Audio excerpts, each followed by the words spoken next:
Sauvie Island, our special beach. If I got up on the weekend and I saw the cooler out, I knew we were going to Sauvie Island. My dad Tony loved that beach so much that he'd go almost every week.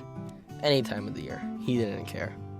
I have a photo of him taken on that beach years ago. He's younger then, before I was born. After I was born, he shared his beach with me. For 12 years, we had our special routine. We'd get away from the hustle and bustle of everyday life and go to our favorite beach, where the only sounds were boat horns and birds. On the way, we'd stop at the store and buy a newspaper. When we arrived, my dad would make a campfire. He'd always use the sports page to start the fire. He'd read the paper and then watch boats pass by, then read more of his paper and then watch more boats. Meanwhile, I'd be making sandcastles and swimming in the river. I was never taught how to swim. I just learned from being in the water so much. After we had finished our lunch, we'd find a plank and a round piece of driftwood that you could fit in your hand. We'd walk down to the water and play a game that was basically baseball, but he didn't like to call it that because he thought it made it too competitive. He preferred to call it bat and ball. He'd always start as the pitcher, and after I would hit the ball, he would try to catch it. If he caught it, he would become the batter, but in the 5 years that we played, he was only the batter twice. As the afternoon stretched on, we would pack up camp, put out the fire, and always leave no trace. Then began the hard task of getting the sand off of our feet so that we could put our socks and shoes back on. Even the walk back to the car was exciting. We'd hike a small dirt path through a patch of trees with ferns and blackberry bushes in the undergrowth. Sometimes a snake would even slither across the path. There was a giant sand pile that some construction company dropped off, but never took away. We always wondered why it was left there. There was an easy path to get around it, but I always loved climbing over it.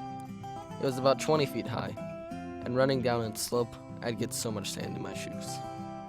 Once we got to the car, we would count to 3 and jump in as fast as possible so that the mosquitoes wouldn't get into the car with us. On the ride home, there was a nice fruit market open in the summer.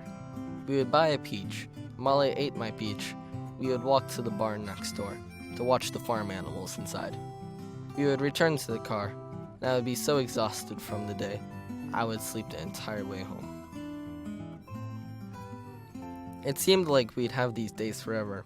In fact, since my dad had stopped drinking a year before, he seemed happier than we could ever recall. None of us knew that he was slowly dying.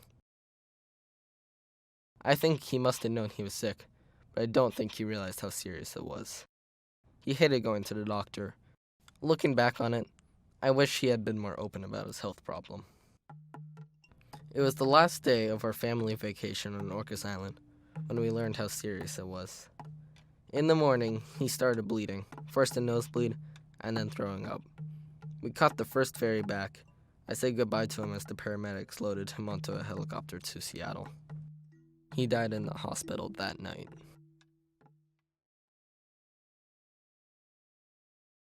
Even though Mom told me everything she knew about the cause of his death and tried to make it as clear as possible to me, I'm still confused on why he had to go. I understand that he didn't want us to worry and for us to have a good vacation, but a little warning would have been nice. After a year, I returned to the beach on Sauvie Island with my mother and sister.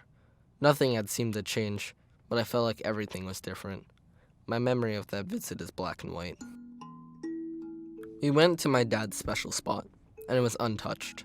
The beach was empty, and very few ships passed. We tried to light a small fire, but soon realized how easy he made it look. Instead of just using the sports page, we had to use the entire newspaper. Without him, there wasn't much to do. No game of bat and ball, the water was too cold for swimming, and we didn't stay for lunch. The fruit shop on the way home was not open, and it should have been. I'm glad I went back. I know I'll return again, but I don't know when. I know it won't be as often. I don't consider myself to be an outdoor person like him, but maybe in a couple years when I'm old enough to drive, I'll return to our beach. If I do, I'm sure I'll pack a picnic, start a fire, and watched the boat slowly pass while listening to the sounds of birds.